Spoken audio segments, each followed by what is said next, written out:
In this video, you will learn how to set up Zettle card reader. First, setting up Zettle card reader is a straightforward process. These are the steps.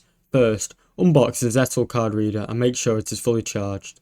If it is not fully charged, plug it in with the charger. Next, you will need to download the Zettle app to connect to the card reader on your phone or tablet. So, go to the Apple App Store if you're on iOS and search for Zettle, or if you're on Android, go to the Google Play Store and search for Zettle. Download and install the app on your device. Once the device has installed the app, open the Zettle app after installation. If you are new to Zettle, sign up with your email address and a new password, then complete your business information.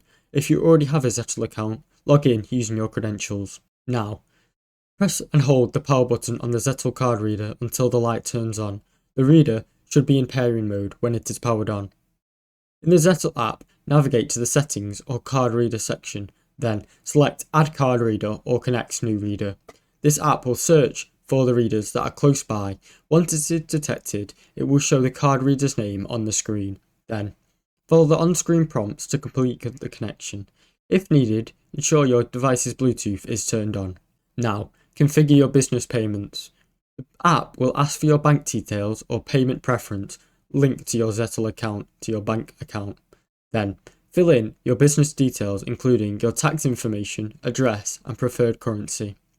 Once it is set up, try a test transaction. Enter the transaction amount in the app. When prompted, insert or tap a card on the Zettle card reader. If the payment is successful, the card reader is now set up and ready to use. Thanks for watching. Don't forget to like and subscribe.